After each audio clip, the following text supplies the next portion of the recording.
এই সমস্ত ঘরের নিচে যে জুলুম হয়তো তার প্রমাণ আজকে পেয়েছে ধানমন্ডির এই 32 নম্বরে মাটির নিচে আয়না ঘর। সব সাংবাদিকরা যে ভিডিও করে দেখাচ্ছে 6 তলা নিচে আর উপরে 6 তলা, মাটির নিচে 6 তলা কি করবেন আপনি? যে দেখে ওনারা সব ছোট ছোট ঘর। তার মানে এই জুলাই আগস্টের বিপ্লব যদি সফল না হতো, যারা এগুলো ঘাড়ে নিয়েছিল, মাথায় নিয়েছিল, এগুলো সব নিয়ে ওই জায়গায় বন্দী করে রাখতো। জারজ সন্তান আছে বাংলাদেশের, এক জারজ সন্তান নিঝুম মজুমদার, উস্কানি দিচ্ছে। এর মনে হয় পেলে যদি হাত পা ছিঁড়ে ফেলতে পারে কোনো গুনাহ নেই, কারণ এই দেশের বিরুদ্ধে, মানবতার বিরুদ্ধে, ইসলামের বিরুদ্ধে সেই কথা বলবে আগামী থেকে তাকে ওইভাবে গুড়িয়ে দেওয়া হবে। তাফসীরের ভাষায় এসেছে হাত মানে ক্ষমতার হাত। এই 17 বছর ক্ষমতার হাত যারা অন্যায় ভাবে ব্যবহার করলেন বিভিন্ন চেয়ারে বসে, আপনি বলেন তো কি জবাব দেবেন কিয়ামতে আপনার এই হাত দিয়ে? আপনার মুখ তো থাকবে বন্ধ, কথা বলতে পারবেন না, আপনার এই হাত আপনার বিপক্ষে চলে যাবে। এই জন্য আপনার জন্য আমাদের আফসোস হচ্ছে, আপনি এই 17 বছর জুলুম করার কারণে শুধু নিজের ক্ষতি করেননি, নিজের শরীর পর্যন্ত ক্ষতিগ্রস্ত করবেন, আপনার হাতও আপনার বিপক্ষে যাবে। প্রভাব প্রতিপত্তির হাত আছে। এলাকায় অনেকের ক্ষমতা ছিল না, কিন্তু প্রভাব প্রতিপত্তি ছিল। টাকা পয়সা, জমি জায়গা, অর্থ সম্পদের মালিক হওয়ার কারণে এগুলো জুলুমের পক্ষে কাজে লাগিয়ে মাজলুমকে আরো যেন জুলুম করা যায় সেভাবে ব্যবহার করেছিলেন। নিজের সাথে আপনি মিলান। তাফসীর মাহফিলে এসেছেন, অন্তত কিছু নিয়ে যান। আপনার মনের পরিবর্তন যদি কোরআন ঘটাতে না পারে, যেহেতু কিয়ামত পর্যন্ত হেদায়েতের বাণী নিয়ে আর কোনো কিতাব আল্লাহ পাঠাবেন না, সুতরাং এর কথা শুনে আপনাকে হেদায়েত পাওয়া লাগবে। আল্লাহ যেন আপনাকে পরিবর্তন হওয়ার তৌফিক দান করেন, আমিন। এরপরে যে সমস্ত হাতের কথা আছে, এমনকি শরীরের এই হাতও এর ভেতরে আছে। এই হাত দিয়ে আমরা এমন কোনো কাজ এখন থেকে মরণ পর্যন্ত আর না করি যেন আমার বিপক্ষে গিয়ে আমাকে আবার জাহান্নামে নিয়ে যায়। 2 নম্বরে ওয়ারজুলুহুম বিমা কানু ইয়াকসিবুন দিয়েছেন। আল্লাহ রাব্বুল আলামিন পায়ের কথা জানিয়েছেন। পা দিয়ে মানুষ শক্তিশালী কাজগুলো করে বেশি আমরা দেখি। এই পৃথিবীতে ইসলাম ধ্বংস করার জন্য, ইসলামকে উৎখাত করার জন্য এক শ্রেণীর মানুষ এখনো বিভিন্ন লাইনে শক্তি খাটিয়ে যাচ্ছে। এজন্য আমাদের পা, আমাদের হাত আমরা পক্ষে রাখি, আল্লাহর পক্ষে, কোরআনের পক্ষে, মানবতার পক্ষে। আল্লাহ তুমি তৌফিক দিও, আমিন। 2 নম্বরে সাক্ষী হয়ে দাঁড়াবে আপনার এই 2 কাঁধের উপরে যারা আছে এরা। আল্লাহ পাক জানিয়েছেন কিরামান কাতিবিন ইয়ালামুনা মা তাফআলুন। সম্মানিত 2 জন লেখক তোমাদের সাথে আমি আল্লাহ দিয়েছি, এরা সব সময় তোমাদের ভালো মন্দ লিখতে আছে। সুতরাং এই সাক্ষীটা আরো কঠিন। এই যে 2টা সাক্ষী 24 ঘন্টা আমাদের কাঁধের উপরে বসে লিখতেছে। আমার তো আফসোস হচ্ছে এই 15 বছরে অনেকের অনেক কিছু লেখা হয়েছে কিন্তু প্রকাশ হয়নি, তাই ধরা পড়েনি। টাকলা মোরাদের নাম শুনেছি আমরা। এই লোকের মাত্র 6 মিনিট 8 সেকেন্ডের একটা অডিও কল রেকর্ড ফাঁস হওয়ার কারণে তার সব চলে গেছে। এরকম বহু কল রেকর্ড ফাঁস হওয়ার অপেক্ষায় এখন সামনে আছে। ভাতের হোটেলের মালিক হারুনের মাত্র কয়েক সেকেন্ড, সব হারিয়েছে। আমরা হাসির জন্য বলছি না, আমাদের এখানে হাজারো মানুষ যারা অনেকের এরকম রেকর্ড আছে যেন ফাঁস না হয়। এই সমস্ত দুর্বৃত্তদের থেকে শিক্ষা নেওয়া দরকার। আমাদের জীবনেও বহু রেকর্ড আছে, ওর 6 মিনিট 8 সেকেন্ড ফাঁস হয়ে যদি সব হারায়, কিয়ামতের ময়দানে এই যে 2 জন বসে আছে এরা কিন্তু সব ফাঁস করবে। না জানি আমাদের আবার সব হারিয়ে যায় কিনা। 3 নম্বরের সাক্ষীর কথা আমি পেয়েছি। এই যে জমিনে বসে আছে, এই জমিনটা কিয়ামতে সাক্ষী দেবে, মহেশপুরের এই জমিন। আখরাজাতিল আরদু আসকালাহা। আল্লাহ পাক বলেন মাটির ভেতরে যা আছে সব সেকাল, সবগুলো বোঝা জমিন সেদিন বের করে দেবে। সুতরাং এখানে বসে আছি, এই জায়গাটুকু যেন কিয়ামতে আমার পক্ষে দাঁড়ায়, বলেন আমিন। এরপরের সাক্ষী হচ্ছে আল্লাহ আমার আমল নামা, যেটা আজকের তেলাওয়াতকৃত আয়াত দিয়ে আমরা যেটা আরম্ভ করব ইনশাআল্লাহ। সূরা বনী ইসরাইলের 14-15 নম্বর আয়াতে আল্লাহ জানিয়েছে ইকরা কিতাবাকা কাফা বিনাফসিকা আল-ইয়াওমা আলাইকা হাসিবা। না, একটু কথা বন্ধ করেন, আপনার গোনা হয়ে যাচ্ছে। মনে করছেন আমার কষ্ট হচ্ছে, আমার গোনা হবে না, আপনার গোনা হচ্ছে। ভাই, কোরআনের আলোচনা আরম্ভ হলে আল্লাহর ঘোষণা হচ্ছে চুপ থাকা লাগবে, শোনা লাগবে। পরিবেশ এখন এরা কি করবে? আর জায়গা নেই, এই জন্য যেখানে দাঁড়িয়ে আছেন, বসে আছেন, শুয়ে আছেন, থাকেন, তো কথা শোনেন। আবার বলছি চুপ করেন, কথা বলা যাবে না। ভাই, মোবাইলে রেকর্ড হচ্ছে, ওটা কালকে আপনি ইন্টারনেট থেকে নামিয়ে নেবেন, দেখতে পারবেন। আর পরে যারা দেখতে পাননি, আমি এখানে বসে থাকবো, দেখে তারপর বাড়ি যাবেন। কি বলবো আর বলেন, এই কথা কানে আসলে আমি হারিয়ে ফেলবো। কথা বন্ধ করেন। এমনিতে 3 বছর জেলে থাকার কারণে অনেক কিছু হারিয়ে গেছে, অনেক কিছু আমি হারিয়ে ফেলেছি। কারণ আগে যা মুখস্থ করতাম 10 মিনিটে, এখন 10 দিনেও হচ্ছে না। কারণ ওরা এমন এমন খাবার খাওয়ায়, ওগুলো খেলে মানুষের ভেতরে কলকব্জা সব নষ্ট হয়ে যায়। আমি অনেক কিছু হারিয়েছি, আর হারাতে চাই না। আপনারা একটু আমাকে সুযোগ করে দিন কোরআনের কথাগুলো বলার। কথা বলবেন না, যাই করেন কথা বলবেন না, ইশারায় করবেন। আমল নামাটা হাতে দিয়ে আল্লাহ পাক বলবেন পড়ো। লোকটা পড়তে থাকবে, আল্লাহ জানিয়ে দেবেন এইটাই তোমার হিসাবের জন্য যথেষ্ট, আর কিচ্ছু লাগবে না। জান্নাতে যাবে না জাহান্নামে যাবে, এই আমল নামাটা যেটা ফেরেশতা লিখেছিল এইটাই বলে দেবে। আল্লাহর বান্দা এটা হাতে নিয়ে পড়া আরম্ভ করবে। কয়েক লাইন পড়ার পরে দেখবে না, এইটা তো জনগণের সামনে পড়া যায় না, লাইনটা বাদ দিয়ে পরের লাইনে চলে যাবে। হাজার হাজার সিসি ক্যামেরা নিয়ে দাঁড়িয়ে আছে ফেরেশতারা।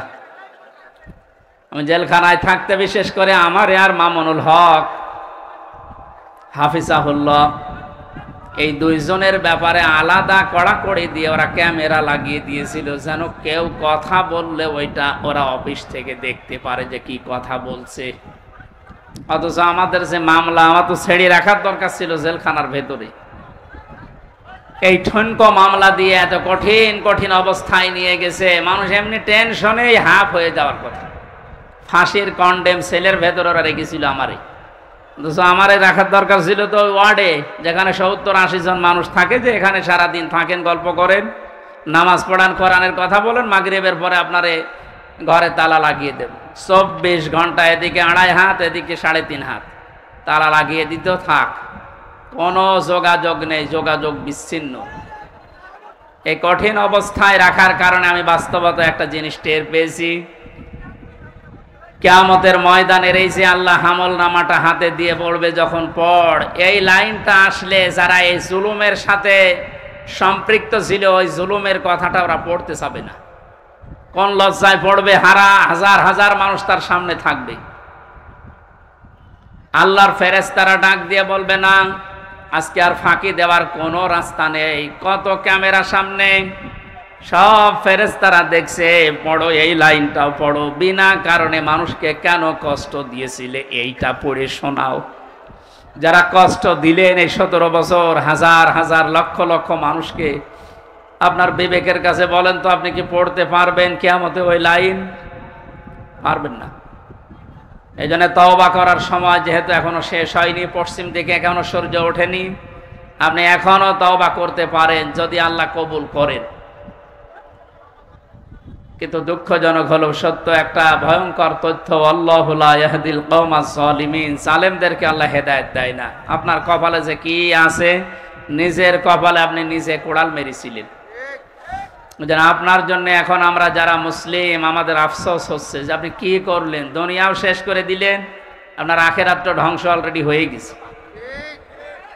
আপনার থেকে আমরা শিক্ষা নিতে চাই, আমাদের বাকি জীবনে যেন আমরা এমন কোনো কাজ না করি যেটা আমি জনগণের সামনে পড়তে পারবো না, ঠিক আছে? তাহলে এই মাহফিল সাকসেস হবে। তাছাড়া আমি একেবারে হাব্বা সাব্বা দিয়ে স্টেজ সব ভেঙে ফেললাম, কোনো কাজ আছে? বাংলাদেশে ইসলাম কায়েম হয়ে গেল মনে করেন, কিন্তু আমার নাজাত হইল না, লাভ আছে? বলেন না কেন? ইসলাম কায়েম হোক না হোক, আমার চেষ্টা করা লাগবে এই জমিনে। কারণ এই যে ইসলাম, এটা আল্লাহর তৈরি করা, আল্লাহর পাঠানো। আমি ইসলামের মালিক না, আমি ইসলামের খাদেম। আমি ইসলামের কি? এই জমিনটা, এই যে মনে হয় 2-3 বিঘা জমিন এখানে পড়ে আছে, এই জমিনের মালিক হচ্ছে ইনি সভাপতি সাহেব, মুন্সি সাহেব। আমাদের মতো 8-10 জন কামলা, জন, মনীষ, পাট, লেবার যাই বলেন, উনি ভাড়া করিস যে আপনারা সকাল থেকে বিকাল 5টা পর্যন্ত এই জায়গায় ধান লাগান, এই জমিনে বিকাল 5টায় আপনাদের বেতন দিয়ে দেব। বিকাল 5টা বাজতে আর মাত্র 10 মিনিট বাকি আছে। কয় মিনিট? 8-10 জন মস্তান এসেছে মোটরসাইকেল নিয়ে, বড় বড় ছড়ি নিয়ে, সোনার ছেলেরা এখন যেটা ব্যবহার করতো, যেটা এখন পাওয়া যাচ্ছে, এইটা এখন নিয়ে এসে বলছে এ ধান আমরা লাগাতে দেব না, ধান লাগিয়েছেন যা আরো তুলে ফেলবো। আমরা যারা আছি কামলা হিসাবে যারা কাজ করছি, একেবারে ছেড়ে দিলে হবে? তাহলে বেতন পাওয়া যাবে? ওদেরকে বলবো ভাই এ জমিনের মালিকও আমরা না, এ ধানের মালিকও আমরা না, আমরা কামলা, আমরা হচ্ছে জন, লেবার যাই বলেন, আমরা খাদেম, কাজ করছি, বিকাল 5টায় বেতন দিয়ে দেবে। এখনো 10 মিনিট বাকি আছে, আপনারা ধান যদি তুলে ফেলতে চান, এ ফসল নষ্ট করতে চান, 10 মিনিট পরে তুলে। অবশ্য ঠিক এইরকম কামলা নেওয়া যায় না? ঠিকই বলিস, কারণ জমি তো আমার না, এ ধানও আমার না, তুলে ফেলেন, আমার অসুবিধা নেই, 10 মিনিট পরে আমার বেতনটা আগে বিকাল 5টায় নিয়ে নি। বিকাল 5টা বাজার আগে কিন্তু এ ধান আমি তুলতে দেব না, যারা 10 জন কামলা আছি। যদি তুলতে চাই এরপরও মস্তানরা কটা কাটাকাটি হবে না, মারামারি, রক্তপাত, যদি মেরে ফেলা লাগে, কারণ আমার টার্গেট কি? বেতন। টার্গেট কি? ওইটা না হলে আমি পরবর্তী যারা আছে আমার ছেলে মেয়ে স্ত্রী এদেরকে খাওয়াবো কি? সুতরাং আমার বেতন হয়ে যাক, এরপরে খাবেন। এরপরও যদি তুলে ফেলে মস্তানেরা, আমাদের সাথে মারামারি করে যাই হলো। এখন ওই যে জমির মালিক একজন আছে না, কথা বলে না কেন? আমরা খাদেম যারা আছে, এই খাদেমেরা এদিকে তাকান, আমরা খাদেম না? কার খাদেম? কোরআনের খাদেম। কিসের খাদেম? এই খাদেমদেরকে বলছি শুধু এটা এই 10,000-20,000 মানুষ আমার সামনে তা না, এটা রেকর্ড হচ্ছে, সারা বাংলাদেশ সহ বিশ্বের লক্ষ কোটি মুসলমানেরা শুনছে। 175 কোটি মুসলমানকে খাদেম যারা, কোরআনের আল্লাহর দাস যারা, আমরা আল্লাহর গোলাম যারা, তাদেরকে বলছি জমিনে ইসলাম কায়েম করতেই হবে। এটা ফরজ না, চেষ্টা করি যাওয়া ফরজ। হলে ভালো, না হলো আমার অসুবিধা নেই, আমার বেতন আছে বিকাল 5টায়, জান্নাত। এক কথা বলেন না কেন? কিন্তু বিকাল 5টা বাজার আগে, তার মানে জীবনের শেষ দিন, ওয়াবুদ রব্বাকা হাত্তা ইয়াতিয়াকাল ইয়াকিন, সূরা হিজরের 99 নম্বর আয়াত। আল্লাহ বলেন ইবাদত করবা আল্লাহর ওই দিন পর্যন্ত যতদিন মরণ না আসে। সুতরাং মৃত্যু আসার আগ পর্যন্ত আমরা যারা খাদেম আছি, এ জমিনে আল্লাহর দিন কায়েম করার চেষ্টা চালাবই।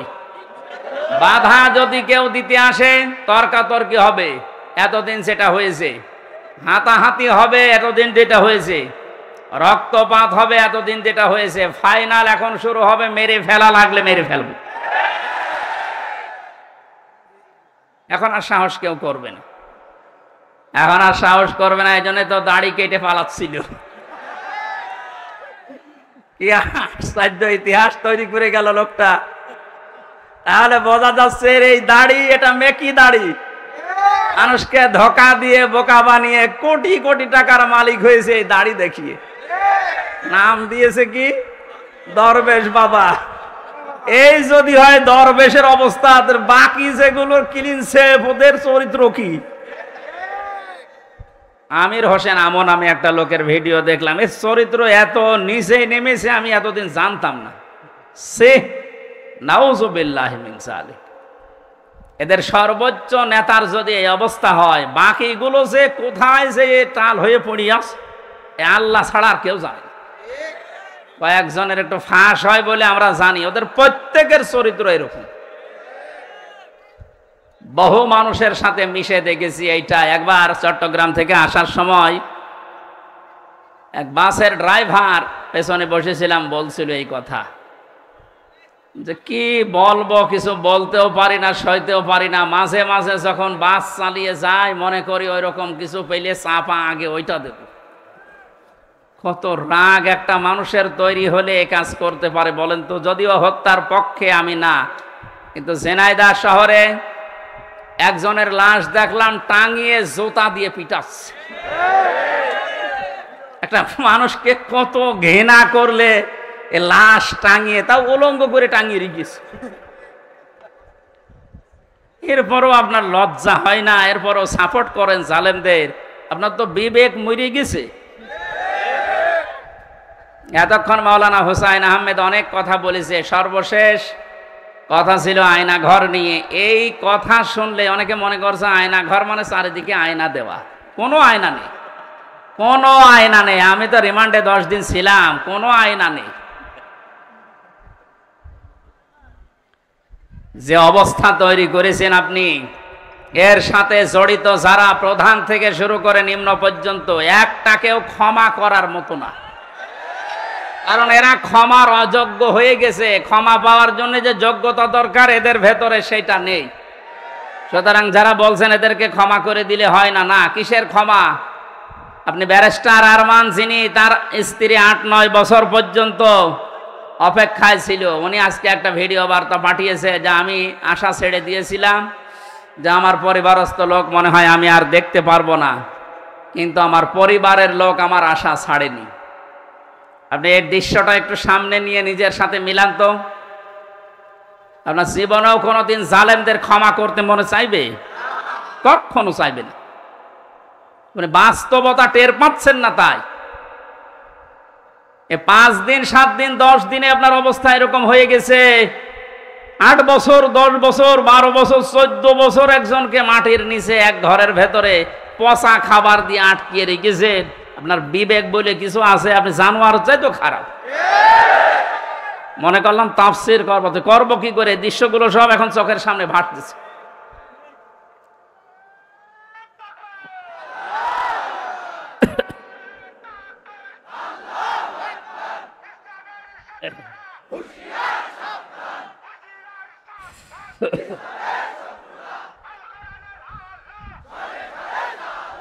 আলহামদুলিল্লাহ ভাই।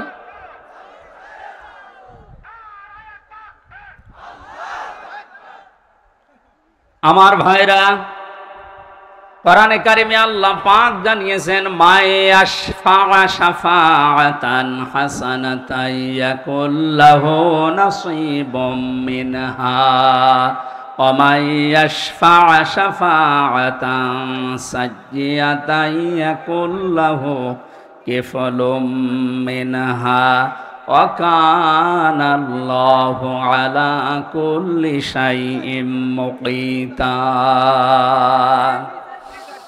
দেওয়ার কারণে, সাপোর্ট দেওয়ার কারণে একই সওয়াব পেয়ে যাবেন। সুতরাং এই সুযোগ কিন্তু সামনে আসতেছে। ভালো কাজ করা যায় যে সমস্ত মানুষের দ্বারা, আপনি যদি ওই জায়গায় যেতে না পারেন, যারা ভালো কাজ করবে এদেরকে আপনি অন্তত সাপোর্ট দিয়ে, সহযোগিতা করে, রায় দিয়ে হলেও এগিয়ে যাবেন। লোকটা ভালো ভালো কাজ করে যত সওয়াব কিয়ামতে নিয়ে উঠবে, আপনি শুধু রায় দেওয়ার কারণে কিয়ামতে ওই সওয়াব নিয়ে উঠতে পারবেন? পরবর্তী শব্দ দেখেন, ওমাই ইয়াশফা শাফাআতান সাজ্জিয়াতান ইয়াকুল্লাহু কিফলুম মিনহা। কোন মানুষ যদি অন্যায় কোনো কাজ করে আর ওই কাজে যদি কেউ সাপোর্ট দেয়, রায় দেয়, ভোট দেয়, সমর্থন জানায়, খুশি হয়, ওই লোকটা অন্যায় করার কারণে যা পেয়েছে আপনি শুধু খুশি হওয়ার কারণেই তাই পাবেন। এত জুলুম নির্যাতন দেখার পরও যদি কোনো মানুষ জালেমের পক্ষে রায় দেয়, ওই জালেম কিয়ামতে যেভাবে উঠবে আপনাকে আল্লাহ ওইভাবেই তুলবে। যেন আপনাকে আমি বাঁচাতে চাই, আপনি তো অত বড় জালেম না, এজন্য আপনাকে আমি বাঁচাতে চাই। কোন জালেমের পক্ষে থাকবেন না। নবীজি বলেন তোমার ভাই জালেম হোক আর মজলুম হোক তাকে সাহায্য করো। সাহাবী বলেন হে নবী, আমার ভাই যদি মজলুম হয় তাকে তো সাহায্য করা যায়, কিন্তু জালেম হলে তাকে সাহায্য করব কিভাবে? নবীজি বললেন তোমার ভাই যদি জালেম হয় তাকে তোমার দায়িত্ব এই জুলুম থেকে ফিরিয়ে রাখা, এইটাই তাকে সাহায্য। সুতরাং জীবন দিয়ে যে মানুষগুলো জালেমের কবল থেকে আমাদেরকে মুক্তভাবে এই দেশে বিচরণ করার সুযোগ দিয়ে গেল, এই মানুষগুলো কিয়ামতের দিন যেন শহীদ এই শব্দ নিয়ে উঠতে পারে, বলেন আমিন। ময়দানে মাহশারে আমলনামাটা, কিতাবটা যখন আপনার হাতে আল্লাহ তুলে দেবে, বলবে তুমি নিজেই যথেষ্ট, জান্নাতে যাবে না জাহান্নামে যাবে। আমি আমার ঈমান থেকে কথা বলছি, কারো দিকে না তাকিয়ে এবার নিজের দিকে আয়াতের সাথে মিলিয়ে বলেন তো, এখনই যদি মারা যান আর এই বইটা যদি আপনার সামনে তুলে ধরে বলে, বল হামজা তুই এইটা পড়ে যা, জান্নাতে যাবি না জাহান্নামে যাবি। কাবা শরীফ যখন তাওয়াফ করে মানুষ, আমি 16 সালে গিয়েছিলাম, গত বছরও গিয়েছি, বাস্তবতায় যেটা দেখলাম, ষষ্ঠ চক্করে মানুষ একটা দোয়া পড়ে আল্লাহর কাছে, আল্লাহুম্মা ইন্না আলাইয়া হুকুকান ফীমা বাইনি ওয়া বাইনিকা। কাবার সামনে নিয়ে বলে, রব্বুল আলামিন তুমি আমার মালিক, আমি তোমার গোলাম, তোমার ভেতরে আমার ভেতরে বহু দেনা পাওনা আছে, আমি বান্দা হিসাবে, দাস হিসাবে, গোলাম হিসাবে যা যা পাবো তুমি সেই বীর্য থেকে শুরু করে হামজা বানিয়ে সব দিয়ে দিয়েছো। আমি উল্লেখ করার মতো কিছু ছিলাম না। হাল আতা আলাল ইনসানি হিনুম মিনাদ দাহরি লাম ইয়াকুন শাইআম মাযকুরা। মানুষ কি একটু চিন্তা করে না যে জন্মের আগে, এ পৃথিবীতে আসার আগে উল্লেখ করব এমন কোন বিষয় লোকটা ছিল না। আজকে সভাপতির নামের নিচে দেখলাম লেখা বিশিষ্ট ব্যবসায়ী আলহাজ নুরুজ্জামান মুন্সি, কত সুন্দর নাম দিয়ে পেছনে ডিগ্রি লাগিয়ে দিয়েছে, উনি এই কাজ করে খায়। বয়স যদি এখন 60 বছর হয়, 61 বছর আগে এই নাম গন্ধ পৃথিবীর মানুষ জানতো? বলেন বলেন। শুধু এতটুকুই না, বাবার বীর্য যখন মায়ের রেহেমের ভেতরে দ্রুত গতিতে পাস হয়, আল্লাহ পাক বলেন ওই দিকেও একটু তাকাও, ফালিয়ানজুরিল ইনসানু মিম্মা খুলিকা মিম্মা ইন দাফিকি ইয়াখরুজু মিন বাইনিস সুলবি ওয়াত তারাইব। মানুষকে নজর করে দেখে না কি জিনিস দিয়ে তাকে বানালাম। বাবার স্ফলিঙ্গ দিয়ে দ্রুত গতিতে বের হয়ে যাওয়ায় না পাক পানিটা মায়ের রেহেমের ভেতরে জমা হয়। এই যে সলবন এবং তারাইব দিয়েছেন আল্লাহ। সলবন বলা হয় বাবার লজ্জাস্থান, তারাইব বলা হয় মায়ের লজ্জাস্থানকে। এই দুইটা শব্দ আমি তাফসিরের ভেতরে ব্যাখ্যায় পেয়েছি। আল্লাহ বাবার ক্ষেত্রে এক বচন দিয়েছেন, মায়ের ক্ষেত্রে বহু বচন দিয়েছেন। কেন দিলেন? তাফসিরে তাবারি মুফাসসিরে আয়াতের এই সলবন আর তারাইবের ব্যাখ্যা করতে গিয়ে লিখেছেন, পৃথিবীতে মানুষকে নিয়ে আসতে বাবার চাইতে মায়ের কমপক্ষে 3 গুণ কষ্ট বেশি হয়। এই যে এখানে যত পুরুষ মানুষ আছি আমরা, সর্বোচ্চ 45 ইউনিট কষ্ট যদি আমাদের শরীরের ভেতরে কেউ এনে দেয়, আমি সঙ্গে সঙ্গে মারা যাব, আর সহ্য করতে পারবো না। বিজ্ঞান জানিয়েছে পৃথিবীতে হামজাকে দুনিয়ায় আনতে তার মায়ের কমপক্ষে 57 ইউনিট কষ্ট সহ্য করা লেগেছে। 45 আসলে আমরা মারা যাব, অথচ উনি সহ্য করেছিলেন 57 ইউনিট। প্রতিটি জিনিস পরিমাপ করার একটা যন্ত্র আছে, কষ্ট মাপ দেওয়ার জন্য একটা যন্ত্র আছে, এটা ইউনিট দিয়ে মাপা লাগে। এই যে এই প্যান্ডেলটা যদি আপনাকে আমি মাপ দিতে বলি, দাড়ি পাল্লায় তুলে দেবেন কি দিয়ে? ফিতা লাগবে, গজ লাগবে, টেপ বলেন, এটা দিয়ে মাপতে দিলে আপনি মাপতে পারবেন এটা কয় গজ। পৃথিবীতে প্রতিটি জিনিস মাপার আলাদা আলাদা যন্ত্র আছে না নেই? কষ্ট মাপার জন্যে 45 থেকে 57 আপনি হিসাব করেন। এতগুলো কষ্ট সহ্য করার পরেও শুধু শেষ করেননি। সূরা হাক্কাত 15 16, 17, 18 এই আয়াতগুলোর তাফসিরে পেয়েছি।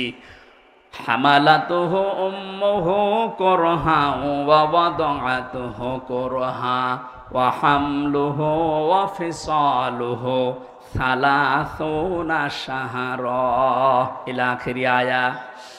আল্লাহ পাক বলেন তোর মা তোকে কষ্টের পরে কষ্ট সহ্য করে পেটে বহন করেছে, শুধু এতটুকুই শেষ করেনি, ডেলিভারির যে কষ্টটা এটাও সহ্য করেছে, এতটুকুও শেষ করেনি, 2 থেকে 2.5 বছর পর্যন্ত বুকের দুধ খাওয়িয়েছে।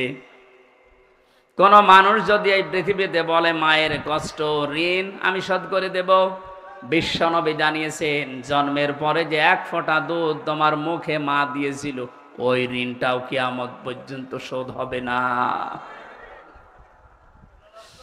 মায়ের এই কষ্টের কথা শোনার পরে যে মানুষগুলোর ভেতরে আবেগ আপ্লুত হয়ে মায়ের কথা মনে হচ্ছে যে এই কষ্ট সহ্য করেছে আমার মা, অবশ্যই তাদের উচিত হবে আল্লাহর ইবাদতের পরে মা বাবার দিকে খেয়াল করা, তাদের খেদমত করা। কোরআনে কারীম জানিয়েছে ওয়াকাদা রাব্বুকা আল্লা তা'বুদু ইল্লা ইয়্যাহু ওয়া বিল ওয়ালিদাইনি ইহসানা। এই এদিকে তাকান, আল্লাহ আদেশ দিচ্ছেন, আমি রায় দিয়ে দিলাম।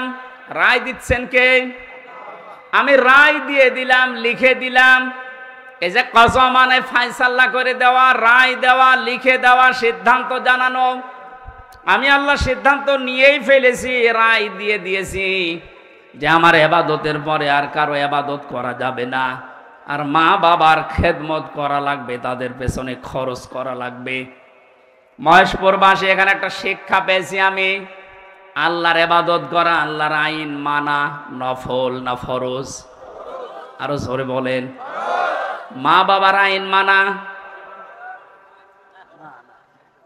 আপনি আলেম, আপনি কথা বলবেন না। যারা জানেন না মুখ খুললেন কেন বলেন তো? আমি এখানে একটা শিক্ষা নিতে চাই, আমি গতানুগতিক কথা বলি না। আপনি দেখেন তো কি এখান থেকে বের হয়। আল্লাহর আইন মানা আমরা দেখলাম ফরজ, প্রশ্ন করা যাবে? বলেন না কেন? আল্লাহর আইন আপনার বুঝে আসুক বা না আসুক এটাই ফাইনাল, কোনো প্রশ্ন। আল্লাহর আইন মানা কি? সবাই মুখ খোলেন তো কি? মা বাবার আইন মানা ফরজ। এই যে মাঝখানে ওয়া আছে, মা বাবার আইন মানা ওয়াজিব না, ফরজ না, ওয়াজিব না। মা বাবার খেদমত করা ফরজ, আইন মানা শুধুমাত্র আল্লাহর ফরজ। কার? আরো জোরে বলেন। আর আল্লাহর পরে রসুলকে আল্লাহ শরীয়ত প্রণেতা বানিয়েছেন, শারে। এজন্য উনি যে নিয়ম নীতিগুলো দিয়েছেন ওইগুলো ফরজ। মা বাবার আইন মানা ফরজ নয়, তাদের সেবা করা, খেদমত করা, টাকা পয়সা তাদের পেছনে খরচ করা কি? বলেন না কেন? কেন ফরজ কেন? আল্লাহ রাব্বুল আলামিন দলিল দিচ্ছেন আখফিদ লাহুমা জানাহা যুল্লি মিনার রাহমা। এদিকে তাকান, এটা আলেম না? এটা শব্দটা আছে আখফিজ, খফজন মানে ডাউন করা, এরপরে ফল করা। খফজন মানে কি? ডাউন করার পরে ফল করে দেওয়ার আরবি নাম আখফিজ বা খফজন। আল্লাহ বলেন খফজন করবে। জানাহান মানে ডানা, দিল্লুন মানে ছায়া হয় বা নম্রতা হয়। তোর যে ছায়া আছে ডানা, আর এই ডানার ছায়াটা এভাবে ডাউন করার পরে ফল করে দিবি। আমার প্রশ্ন হচ্ছে, এ পৃথিবীতে কোনো মানুষের ডানা আছে কি? এটা কি? তাহলে আল্লাহ এখানে এদন দিত বা আউদুদা দিত, এ শব্দ না দিয়ে জানা হন পাখির ডানা আল্লাহ আমাদেরকে দিলেন। আল্লাহ মনে হয় জানে না তাই জানা হন দিলেন পাখির ডানা আমাদেরকে ধার করিয়ে। কেন? ডানা আর দুনিয়ায় কারো নেই? পৃথিবীতে আর ডানা কারো আছে না নেই? কিসের আছে? আরে ভাই পাখির ডানাই তো দিয়েছে। পাখি বাদ দিয়ে পৃথিবীতে আর কারো ডানা নেই? আছে, এরোপ্লেনের ডানা আছে, হেলিকপ্টারের ডানা নেই? ওদের ডানাটা আল্লাহ এখানে লাগালেন না কেন? তাহলে তো আমাদের এই যে জানাহুন দেওয়া লাগতো না। পাখির ডানার কথা দিয়েছেন এই জন্য তাফসীর মাহফিলে আসতে হয়। আপনারা শুনতেছেন? জানাহুন শব্দটা আল্লাহ পাখির কাছ থেকে ধার করে আমাদেরকে লাগিয়ে দিলেন, কারণ আমাদের এই হাতের ভেতরে পর নেই, এর ভেতরে মোলায়েম কোনো কিছু নেই, সব শক্ত। পালক আছে, পর আছে, মোলায়েম করার কোনো কিছু নেই, এটা শক্ত। কিন্তু পাখির ডানার ভেতরে পর আছে, পালক আছে, একটার পরে আর একটা যখন লাগিয়ে দেয় সফট হয়ে যায়, কোমল নরম তুলতুলি হয়ে যায়। আল্লাহ এতটুকু শেষ করেন, জানাহাদুল্লি মিনার রহমা দিয়েছেন, যে পাখির ডানাটা শুধু ডানা এভাবে ডাউন করে না, ও যখন ডাউন করার পরে ফল করে দেয়, ওর নিচে পাখির বাচ্চাগুলো যাবার পর একটা কিচির মিচির আওয়াজ দেয়। বাংলাতে এটা বলে অনির্বচন সুখ। কি বলে? একটা অনির্বচন সুখ অনুভব করার কারণেই ভেতর থেকে আওয়াজ হয় কিচির মিচির। আমরা মনে করি কিচির মিচির না, এ আনন্দটা, এ আওয়াজটা পাওয়ার জন্য না। কি করে কি হয়? আপনারা সব পিছান তো, এত আস্তে পিছালে হবে না, আরো পিছান, পিছান, আরো পিছান, আরো পিছান, যান, আরো এক হাত যান। এই ছেলে যাও যাও যাও, চেয়ার সরানো লাগবে না, তুমি নিজে সরো।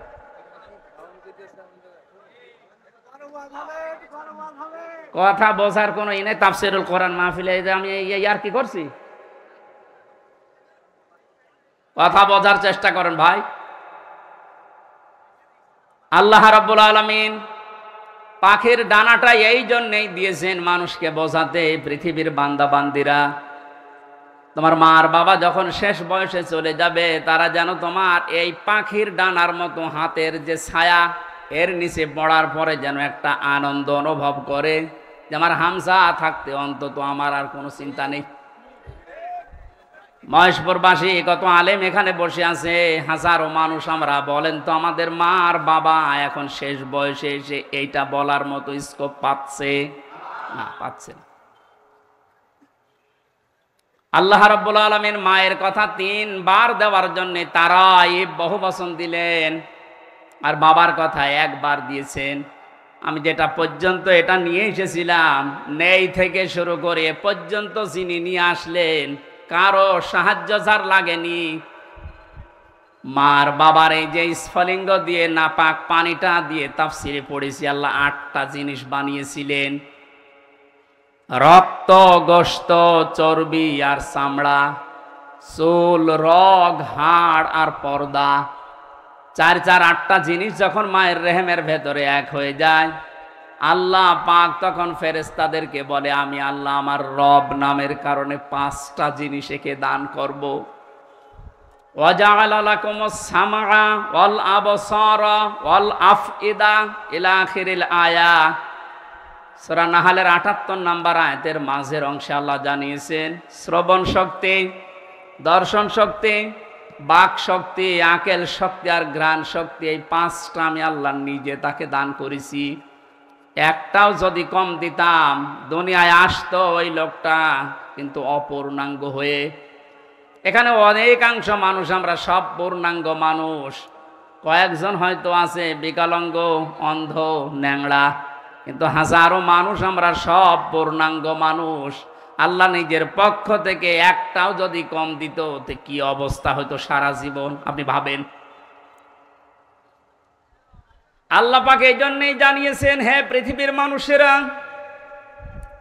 নেই থেকে শুরু করে উল্লেখ করার মতো একটা জায়গায় তোরে নিয়ে আসলাম, এরপরও আমার সাথে তোর নাফরমানি কমে না। কাইফা তাকফুরুনা বিল্লাহি ওয়া কুনতুম আমওয়াতান ইলা আখিরি আয়া। বালাগাত মান্তিক যারা পড়ায় বা জানে, কাইফা শব্দটা 11টা বিষয়ের আগে আল্লাহ ব্যবহার করেন। কাইফা শব্দের প্রথম ব্যবহার হচ্ছে মান্তিকের কায়দায়। আল্লাহরও বিশ্বাস হতে চায় না এমন জায়গাকে আল্লাহ কাইফা দিয়ে শুরু করেন। এটা এতক্ষণ যেটা বলছিলাম, বীর্য থেকে শুরু করে এ পর্যন্ত আনার পেছনে কারো কোনো অবদান নেই। মার বাবা শুধু এক বিছানায় ছিল, এতটুকু তাদের কাজ। বাকি যা করার বলেন তো কে করেছে? এই মানুষ এখান থেকে হামজা পর্যন্ত হবার পরে যখন নাফরমানি করে, তখন আল্লাহ কাইফা শব্দ দিয়ে শুরু করেছেন যে কি করে নাফরমানি করে আমারও বিশ্বাস হয় না। কাবার গেলাপ ধরে মানুষ কিন্তু ষষ্ঠ চক্করে এইটাই বলে এসেছি আমরা, রব্বুল আলামিন আমি তোমার গোলাম হিসাবে, বান্দা হিসাবে বহু কিছু আমাকে তুমি দিয়েছো, ওই যে বীর্য থেকে এ পর্যন্ত, কিন্তু তুমি আমার মালিক হিসাবে আমার তো কিছু দেওয়া দরকার, আমি তো কিছুই তোমার আজ পর্যন্ত দিতে পারলাম না। তবে একটা জিনিস আমার আছে পুঁজি, তোমার ওই রহমান, ওই গফফার, ওই গফর নামের খাতিরে এই কাবার সামনে নিয়ে বলছে আমারে মাফ করে দাও। এই জন্য যারা তাওবা করার জন্য এখনো রাজি হননি, এখনো পর্যন্ত শয়তানের ধোঁকায় পড়ে আছেন, সুযোগ আছে, আপনারা আশা করছি ফিরে আসবেন। আল্লাহ রাব্বুল আলামিন এই যে রাত 12টার পরে তাহাজ্জুদের সময়ে প্রথম আসমানে এসে আপনাদের মতো আমাদের মতো মানুষকে ডাক দিয়ে বলবা আসো ক্ষমা চাও, ভুল করে ফেলেছো ক্ষমা চাও। আমরা যেন ক্ষমা চেয়ে নিজের জীবনটাকে মুহাম্মদুর রাসূলুল্লাহর উম্মতে পরিণত করতে পারি, বলেন আমিন।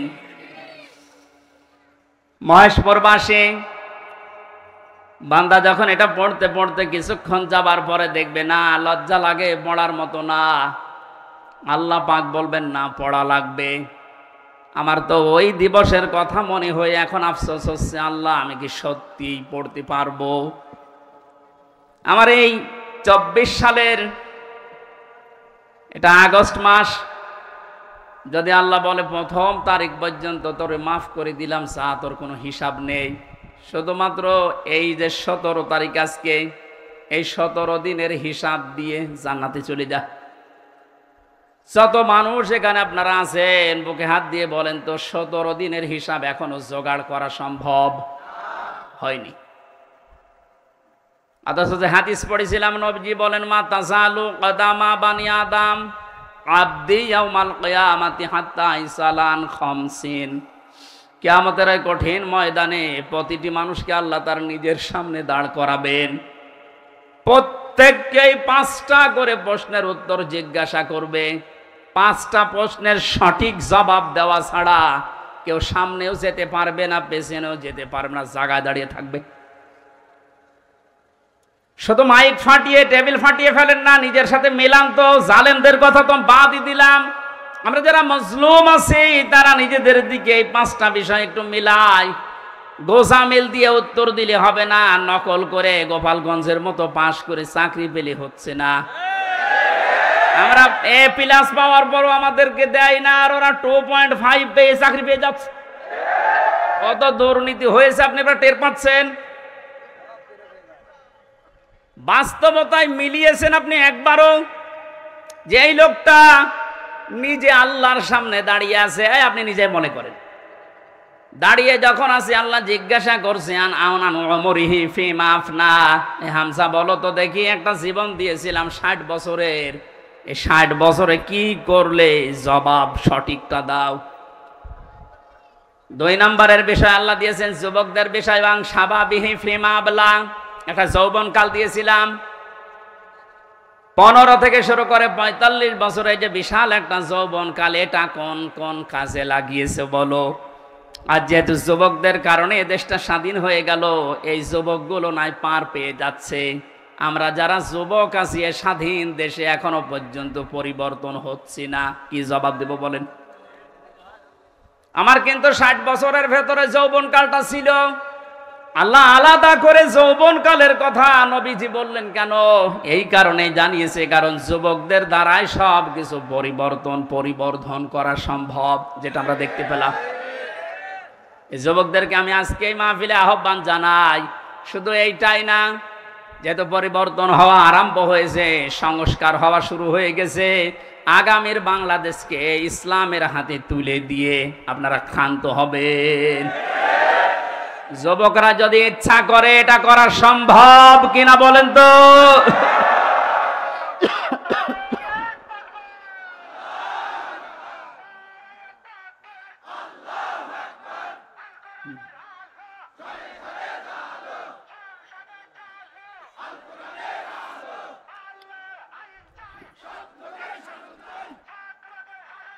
আল্লাহর আইন চাই।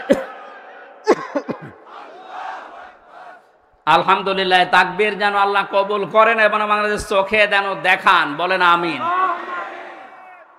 আজকে এই যে শেজিয়া বাজারে আমি আয়াতটা পড়েছিলাম, আরাআইতান নাস ইয়াদখুলুনা ফি দীনিল্লাহি আফওয়াজা।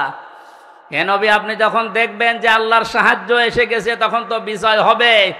দলে দলে পালে পালে মানুষ ইসলামে প্রবেশ করছে, যেটা আমরা এখন চর্মচোখে সারা বাংলাদেশে দেখতে পাচ্ছি। একটু যাদের বিবেক আছে, একদম মরে যায়নি, তারা আজ সব কিছু ভুলে ইসলামে চলে আসছে। কারণ ইসলামের মালিক ওরা জানে যে দেশে জামাত ইসলাম শিবির চরমনা এরা না, ইসলামের মালিক কে? আর যারা আমরা আছি, আমরা ইসলামের খাদেম। সুতরাং ইসলাম প্রতিষ্ঠা করতে গিয়ে, ইসলাম কায়েম করতে গিয়ে বিকাল 5টার আগে কাউকে আমরা আর ষড়যন্ত্র করতে দেব না ইনশাআল্লাহ। এই যে বিচারপতির নামে কলঙ্ক, মানব জাতি হিসাবে একদম কুলাঙ্গার এই যে মানিক। বিচারপতির নাম নিলাম এই কারণে, নাম নিয়েও গোনা হবে, কারণ এ মানুষের পর্যায়ে পড়ে না। ইসলামকে এই দুনিয়া থেকে মিটানোর জন্য বিশেষ করে বাংলাদেশ থেকে যারা ভূমিকা পালন করেছে বেশি, তার ভেতরে এই অবৈধ বিচারপতি একজন। ওর কথাবার্তারা শুনলে শয়তান পর্যন্ত হাসে, বলে আল্লাহ তুমি আমারে শয়তান বানিয়েছো। এটা চোখে দেখনি? আমি মাঝে মাঝে ওরা দেখি আর ভাবি আমি তো শয়তান দেখি না, যদি দেখতাম মনে হয় এরকমই হইত। একটা টাটকা নির্ভেজাল শয়তান। সুতরাং এরকম শয়তানের অনুসারী যারা আছেন, তরিন আফরোজ থেকে বহু শয়তানকে 15 বছর দেখলাম। এখন ইসলামের যে উর্বর ভূমি বাংলাদেশে হচ্ছে, চলছে, কায়েম হওয়ার পথে, বাধা দিতে আসলে কিন্তু বিকাল 5টার আগে কোনো ছাড় নেই। এটা তো গেল কামলাদের। আর যিনি জমির মালিক এই যে বসে আছে, উনি যদি এসে দেখে সব ধান নষ্ট করে ফেলেছে, এরপরে উনি কিছু বলছে না, তাহলে মানে ওনার কোনো শক্তি নেই। বিশ্বাস করেন, মনে মনে চিন্তা করেন ওনার শক্তি নেই তা না, এখন হয়তো কিছু বলছে না, গোপনে ওনার কোনো কিছু আছে। যেদিন ধরবে ওইদিন বাপ বলার সময় দেবে না, যেটা আমার আল্লাহ এখন মালিক হিসাবে করছে। ইন্না বাদশা রব্বিকা লাশাদীদ, তোমার রবের ধরা বড় শক্ত ধরা। নৌকা উঠে পালাতে গিয়েও পারে না। পারবে কি করে? কারণ ওরে তো আমরা ধরি নাই, ধরেছে কে? এদের কারণে হাজারে অবৈধ আইন মন্ত্রীর কারণে হাজার হাজার মানুষ আইনের এই জায়গায়, ন্যায় বিচারের জায়গায় অবিচার পেয়েছে বেশি। তার বাস্তব প্রমাণ আমি নিজে না, সিএমএম কোর্ট, জজ কোর্ট, হাইকোর্ট মিলিয়ে আমার মামলা কতবার তুলেছে। এই যে আমার মামা বসে আছে, মামা শ্বশুর, আমার চাচা ছিল ঢাকায়, বাবা তো ওগুলো বোঝে না ভালো, রাত দিন দৌড়া চাকরি করে বেটা, এরপরও রাত দিন এখানে ওখানে উকিল ধরে করবে কি? কারণ যারেই ধরবে, যত বড় উকিল ধরুক, আর এক উকিল তো বসে আছে ওখান থেকে, যতক্ষণ সিগন্যাল না পাবে আমার নাকি বের হওয়ার কোনো একটা বিচার হলো। আর প্রতিদিন টিভির সামনে এসে শুনতাম যে নাকি লেকচার দিচ্ছে যে আমরা ন্যায় বিচার কায়েম করে ছেড়ে দিয়েছি। এই ন্যায় বিচার। আমার মতো মূল্য চুরির মামলায় যদি 33-32 বার হাইকোর্টে মামলা ওইটা জামিন না দেয়, কিসের ন্যায় বিচার? যেটা এখন সব পরিষ্কার হয়ে গেছে। 15 বছরে কোনো ন্যায় বিচারে দেশে কায়েম হয়নি, পুরাটা হয়েছে অবিচার। আল্লাহ যেটা নিজে এখন ধরিস। এই জন্য সাবধান। আল্লাহ এমনি কিছু বলছে না, অনেকে মনে করছে এত কিছু করে কিছু হয় না। এখন কিছু টের পাচ্ছেন? আলেমদের মাথায় দড়ি দিয়ে ছাগলের মতো, গরুর মতো যখন টেনে নিয়ে যেত ওই কোর্টে, বারান্দায় দাঁড়িয়ে অনেক শয়তান দেখলাম হাসতেছে আর টিপ্পনি কাটতেছে যে দেশে আর হুজুর নেই। আমির হামজা, এই মাওলানা মামুনুল হক, এরে ধরলো, আর হুজুর নেই দেশে। তাদের কত সুন্দর সুন্দর কথা, ফেরেস্তার মতো কথা বলে, আর এরা উঠলে শুধু রাজনীতি করে। ধরেছে, ঠিকই হয়েছে। এখন আপনি টের পাচ্ছেন কি হচ্ছে? 10 দিন আগে যে লোকটা আইন পোড়া চালাতো, সেই লোকটার পক্ষে একটা উকিল পর্যন্ত এখন দাঁড়াতে রাজি না। এইটাই আল্লাহর ধরা। এটা কার ধরা? এই জন্য জমিনের মালিক যিনি, উনি যদি ধরে, বাপ বলার কিন্তু সময় পাবেন না। আমরা এখন এই আয়াতটা আল্লাহকে বলছি, আল্লাহ তুমি আমাদেরকে দেখাও যে দলে দলে মানুষ ইসলামে প্রবেশ করছে। এটা যেন আমরা দেখতে পাই, চর্ম চোখে দেখতেছি, এটা যেন আরো বৃদ্ধি বাড়ে। জোরে বলেন আমিন। কারণ এই জমিনে বহু মানুষ এই 52-53 বছর চালিয়েছে, আমরা দেখলাম না? বাবা চালিয়েছিল, স্বামী চালিয়েছিল, চাচা চালিয়েছিল, বউ চালিয়েছে, ভাবি চালিয়েছে। এক কথা বলছে না কেন? কিন্তু কোরআন দিয়ে চললে দেশটা কেমন দেখা যায় এটা এখনো আমরা দেখি নাই। এখন আমরা সবাই একমত, দলমত আর নেই। কোরআন দিয়ে এই দেশ চললে কেমন দেখা যায় ওইটা আমরা এই চোখে দেখতে চাই। কারা কারা দেখতে রাজি আছেন দেখি? লিল্লাহি তাকবীর।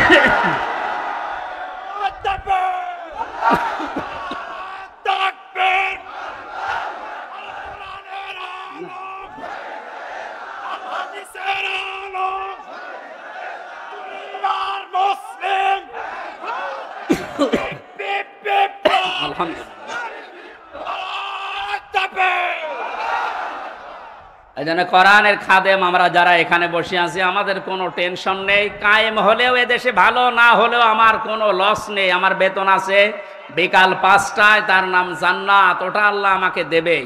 কারণ বিকাল 5টা পর্যন্ত জমিটা একটু দেখে শুনে রাখতে পারলে উনি যেমন বেতন দেবে, আল্লাহ আমাদেরকে জমিনে কাজ করার জন্য বেতন দিতে পারে না? ওই বেতন পাওয়ার আশায় আছে। কিয়ামতের ভয়াবহতার কথা আজকের তেলাওয়াতকৃত আয়াতগুলোতে ছিল।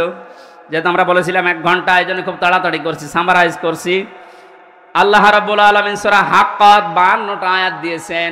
কিয়ামতের যে ভয়াবহ দৃশ্য এগুলো আল্লাহ তুলে ধরেছেন প্রথম থেকে। পুরাটা তাফসীর করতে গেলে অনেক সময় লাগবে।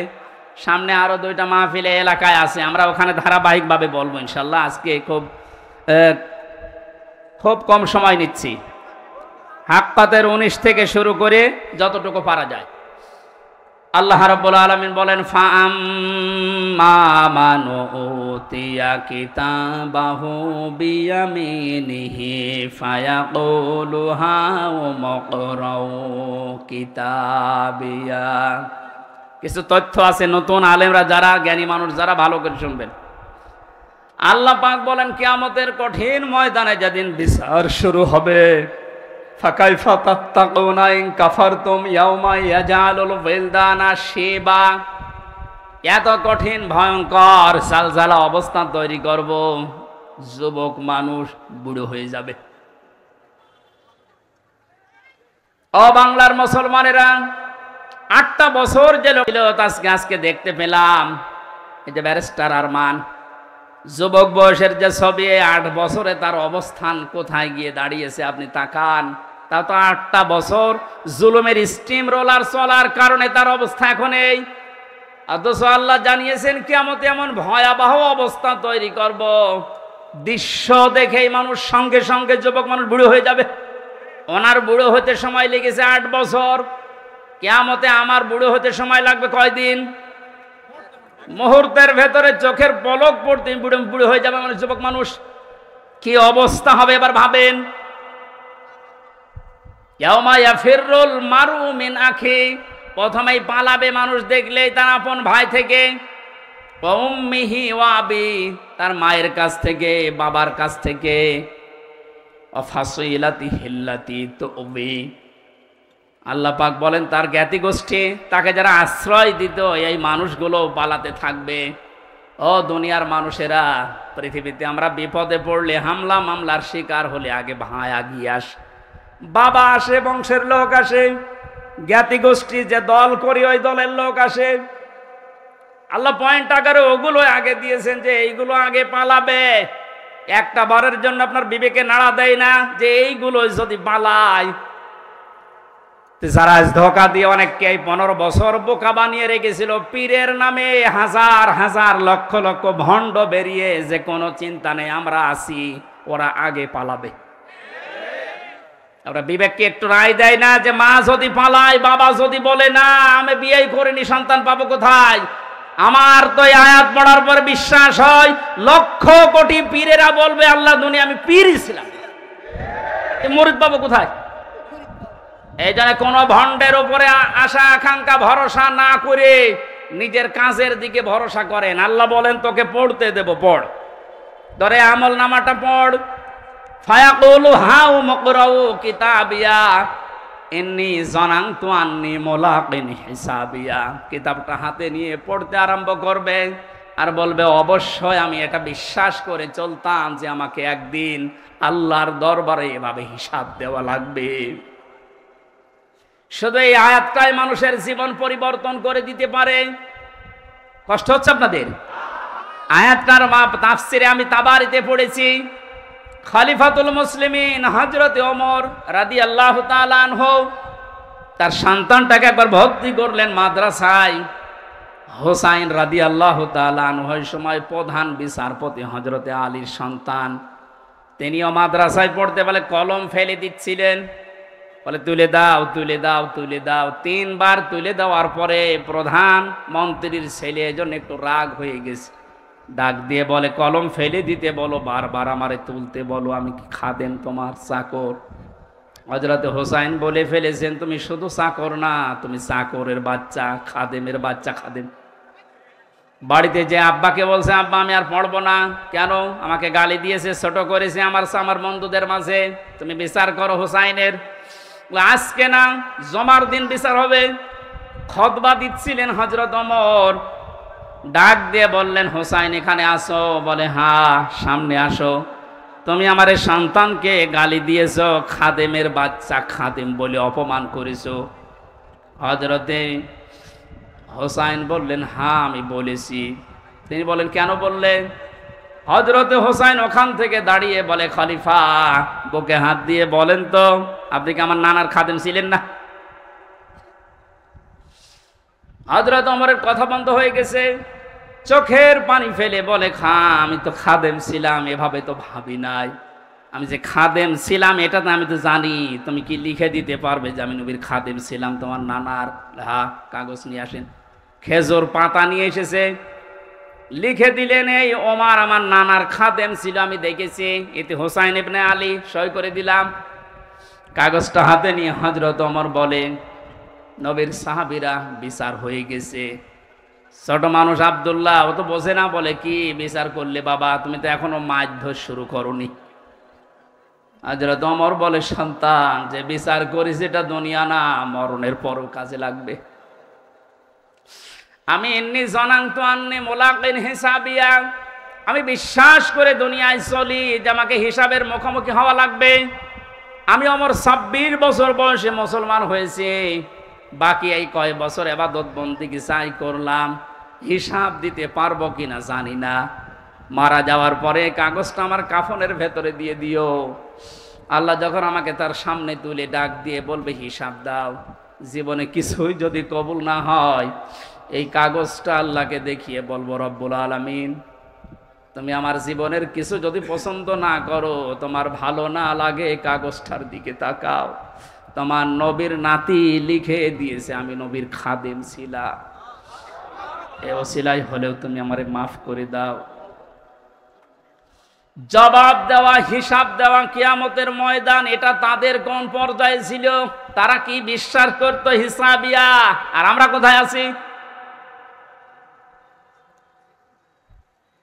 আল্লাহ পাক বলেন, হিসাব বড় কঠিন জিনিস। এজন্য আমার নবী পর্যন্ত প্রতিদিন 100 বার করে দোয়া করতো, আল্লাহুম্মা ইন্না আলাইয়া হিসাবা ইয়াসিরা, হে আল্লাহ তুমি আর চাই করো, আমার হিসাবটা সহজ করে দিও। নবীজি মাঝে মাঝে বলতেন, সাহাবীরা, আল্লাহর দয়া ছাড়া হিসাব দিয়ে কেউ জান্নাতে যেতে পারবে না। সাহাবীরা বলেন, হুজুর আপনি? বিশ্বনবী বলেন, আমারও সম্ভব না আল্লাহর দয়া ছাড়া হিসাব দিয়ে জান্নাতে যাওয়া। বাংলার মুসলমানেরা যারা আগে পেছনের সব অপরাধ আল্লাহ মাফ করে দিয়েছে, এই মানুষটা যদি 100 বার হিসাবের বিষয়ে চিন্তা করে 24 ঘন্টায়, আমাদের কতবার হিসাব আসা দরকার। যে হিসাবটা যত বেশি আসবে, এই দেশ থেকে দুর্নীতি তত বেশি পালাবে।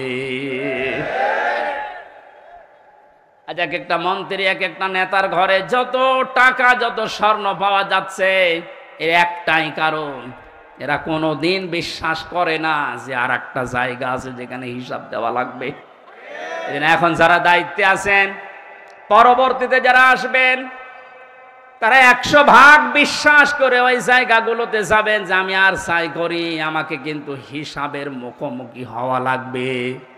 বাংলার দোদক না, বাংলার বিচারপতি না, আমার যিনি আলাইসাল্লাহু বিআহকামিল হাকিমিন, সব চাইতে বড় বিচারপতি যিনি, ওনার সামনে আমার হিসাব দেওয়া লাগবে। কথা বলেন ঠিক কিনা?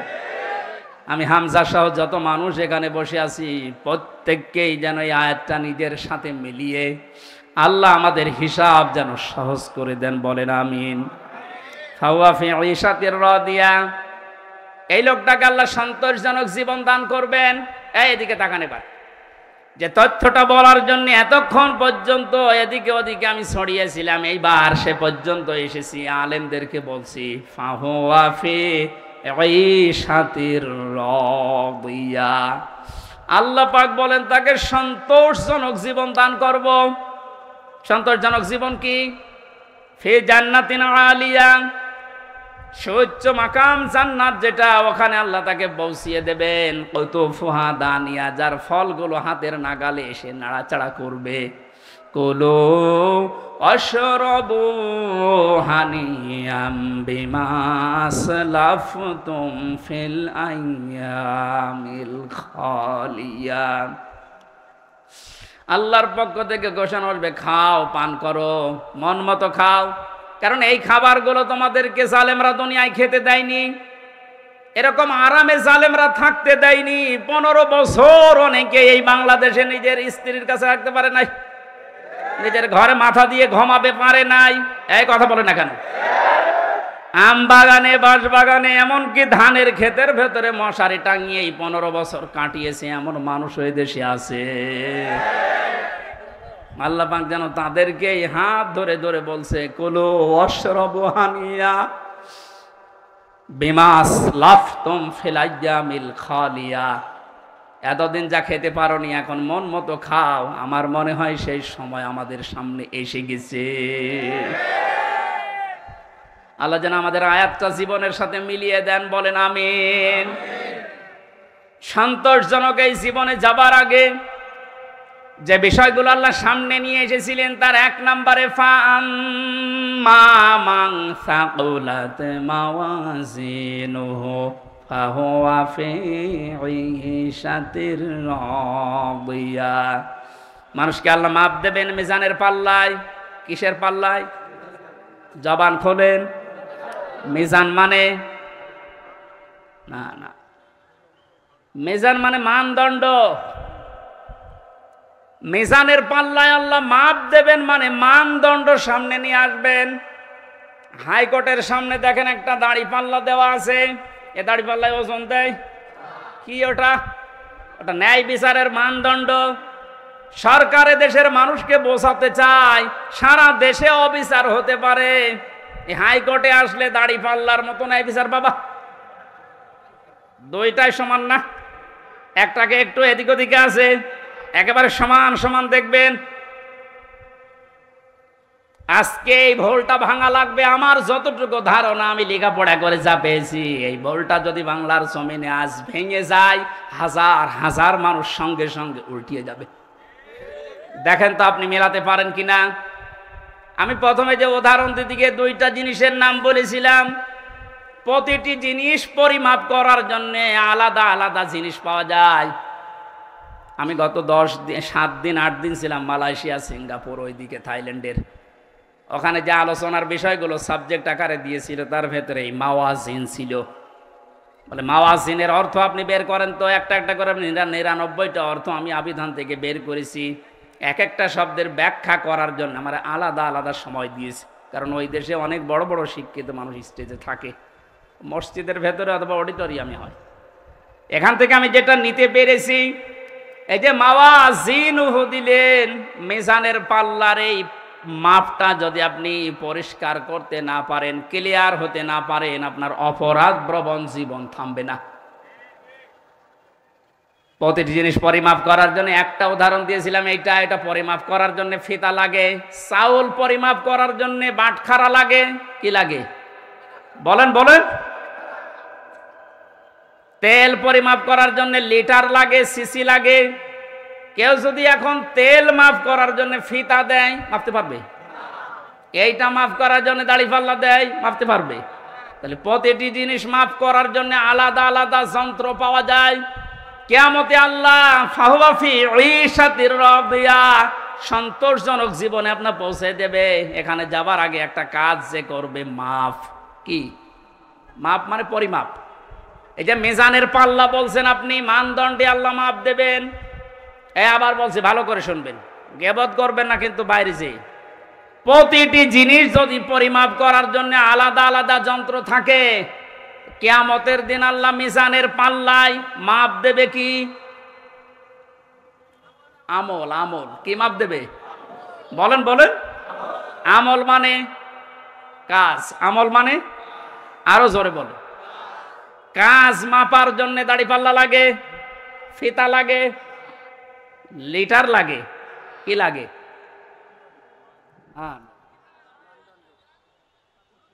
কে বলেছে না? কি ছাত্র ক্লাস করাচ্ছে আল্লাহ জানে। এটার জন্যই তো আসতে হয়। মাপ দেওয়ার জন্য এই পৃথিবীতে গুরুত্ব লাগে। কাজ যদি কেউ মাপতে চায় যে আমি কাজ মাপবো, কেজি দিয়ে মাপা যাবে যে কয় কেজি কাজ। আপনি কি ধরনের বিশ্বাস করেন কিয়ামতে আল্লাহ এইদিকে আমল তুলে দেবে আর এদিকে বদ আমল? আমল মানে কাজ, কাজ কি 5 কেজি হয়? কি বুঝেছেন এতদিন? আল্লাহ মাপ দেবে কি? আমল। আমল এটা ক্লাস চলছে, জবাব দেন তো ছাত্রের মতো। আমল মানে বাংলায়, আমল মানে বাংলায়, আবার বলেন আমল মানে বাংলায়, আরবিতে আমল, আরবিতে, ইংরেজিতে ওয়ার্ক। জিনিস সবই এক, জিনিস সবই কি? এ মাথায় যেটা আছে এটার এই দেশের নাম চুল। আপনি পাকিস্তানে যে চুল কেটে দেন, কিয়ামতের আগে কাটবে না। তো জিনিস তো একই, নাম বিভিন্ন দেশে বিভিন্ন জিনিস, নাম এক না? জিনিস কি এক না দুই? আমল, ওয়ার্ক, কাজ সব এক। সাধারণ জ্ঞানে আমরা বুঝলাম যেটা মাফ করার জন্য দাড়ি পাল্লা, এই সিসি, লিটার, কেজি লাগে না। এটা মাপতে হলে গুরুত্ব লাগে। কাজ মাপতে হয় গুরুত্বের ভিত্তিতে। কিসের? এখন গুরুত্বের ভিত্তিতে আমল যদি, কাজ যদি, ওয়ার্ক যদি মাপতে হয়, এই পৃথিবীতে সবচাইতে গুরুত্বপূর্ণ কাজ আল্লাহর দৃষ্টিতে ফরজ। বলেন না কেন? এরপরে ওয়াজিব, এরপরে সুন্নাত, এরপরে নফল, এরপরে মুস্তাহাব, এরপরে মোবা। সিরিয়াল আকারে ধরেন। আপনি সারা জীবন মোবা, সুন্নত, মুস্তাহাব হাজার হাজার করেছেন, নফল, কিন্তু ফরজ ওয়াজিব করেননি।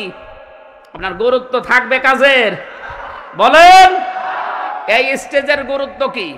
এই যে সামিয়ানা আর এই খুঁটি, এই দুইটা আসল জিনিস। এর ভেতরে আরো অনেক অন্য জিনিসও আছে, না দিলেও অসুবিধা নেই। এই যে লাইট যদি না দেন, স্টেজ থাকবে না? এই টেবিলটা না দিলে থাকবে না? এটা না দিলে বিউটিফাই হবে না। কিন্তু স্টেজ তো মানুষ বলবে যে সামিয়ানা আছে, খুঁটি আছে। আপনার জীবনে ফরজ কাজ 500। কয়টা? আপনি কোরআন পড়েন, 500 শরীয়তের বিধান পাবেন। 499টা আপনি করেছেন, একটা করেননি, আপনার পুরা জীবনের সব আল্লাহ বাতিল করে দেবে। এটা বাতিল যে করে দেবে কোথায় পেলেন? বলেন। আমি বেশি সময় নিয়ে ফেলছি, আর 5-7 মিনিট থাকবেন না? এই যে নামাজ, আমরা যারা এশার নামাজ পড়লাম, এশার নামাজের ভেতরে ফরজ ছিল 13টা, 12টা আদায় করেছে কেউ, একটা আদায় করে নাই। ওর নামাজে সওয়াব হবে 5টা। কি? 0, 0, কিচ্ছু হবে না। এটা যেমন সহজে বুঝেছেন, কোরআনে কারিমে আল্লাহ 500 আয়াত শরীয়তের বিধান ফরজ এটা দিয়েছেন। 499টা মেনেছেন, একটা মানেননি। আপনার জীবনে সওয়াব হবে 0, 0, কাজের কোনো গুরুত্ব নেই। কিয়ামতে আল্লাহ যখন মাপবে একেবারে 0 হয়ে যাবে। এই পাল্লাটা ভারী হয়ে যাবে। আমি আশা করি বোঝাতে পেরেছি। এই জন্য জীবনে ফরজ যেন না বাদ যায়। কথা বুঝেছেন? নামাজ পড়া যেমন ফরজ, রোজা রাখা ফরজ, হজ করা ফরজ, সম্পদ থাকলে যাকাত দেওয়া ফরজ, দিন কায়েম করার চেষ্টা করা কি? এইটাকে কেউ যদি রাজনীতি, দুনিয়ার কাজ মনে করে এড়িয়ে যায়, কিয়ামতে ওকে যখন আল্লাহ মাপ দেবে, কাজের গুরুত্বের ভিত্তিতে কিচ্ছু পাওয়া যাচ্ছে না। 12টা ফরজ আদায় করে একটা আদায় না করলে যেমন 0 হয়, কোনো সওয়াব হয় না। আশা করছি কথার অর্থ আপনি বুঝেছেন, এখন না বোঝার ভান করে আছে।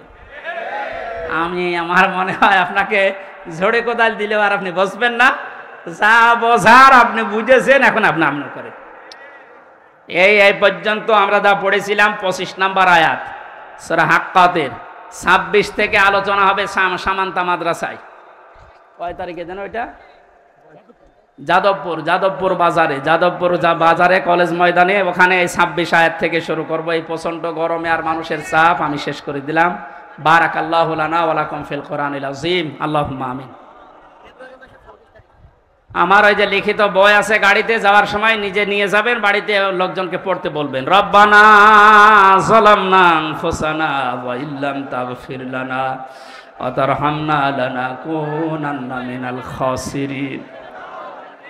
রব্বুল আলামিন কোরআনের পাখি বিশ্বনন্দিত মুফাসসির আল্লামা শহীদ দেলাওয়ার হোসাইন সাইদি এবং যে যুবকেরা বাংলাদেশ স্বাধীন করার জন্য জীবন দিয়ে গেল, এই মানুষগুলোর জন্য আজকের তাফসীর মাহফিলে হাজার হাজার লক্ষ মানুষেরা জড়ো হয়েছে।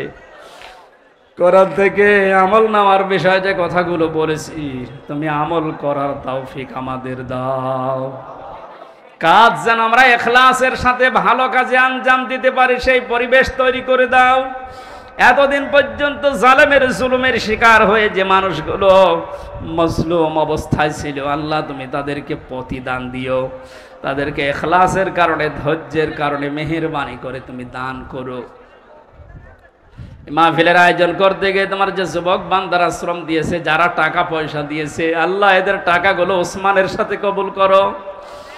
রব্বুল আলামিন যারা শহীদ হয়ে কবরে গেলেন, শাহাদাতের সর্বোচ্চ মাকাম দান করো। যারা অসুস্থ হয়ে আল্লাহ তাআলা গুলিবিদ্ধ হয়ে যে মানুষগুলো হাসপাতালের বেডে এখনো পর্যন্ত কাম কাতরাচ্ছে, এদেরকে তুমি শেফায়ে কামেলা আজেলা নসিব করে দাও। এখানে হাজারো মানুষ আমরা আছি, আমাদের মনের কামনা বাসনা একটাই, তোমার কোরআন দিয়ে দেশ চলছে, এটা চললে কেমন দেখা যায় এটা আমরা দেখতে চাই। মা বোনেরা পর্দার আড়ালে বসে আছে, এরাও বহু কষ্ট সহ্য করেছে।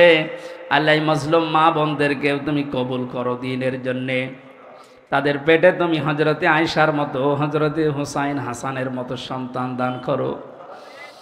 এলাকায় আসলে তোমার বান্দা মরহুম আব্দুল হান্নান, তোমার আলেম বান্দার কথা মনে পড়ে, মাবুদ তাকে তুমি কবরে মাফ করে দাও। আল্লাহ তাআলা এখানে যারাই কথা বললেন, মাওলানা হোসাইন আহমেদ মাহফুজ সহ নামনা জানা যত আলেম এসেছে, আল্লাহ আমার শ্বশুর এসেছে, তার বাবা মাকে হারিয়েছে, তুমি তার বাবা মাকে তার সন্তানের ওসিলায় মাফ করে দাও। আমার মামা এসেছে মাওলানা আলমগীর হোসাইন, তার বাবাকে সে হারিয়েছে, আল্লাহ তার বাবাকেও মাফ করে দাও। হাফেজ মাওলানা আবু সালেহ সহ কত আলেম এখানে বসে আছে, আল্লাহ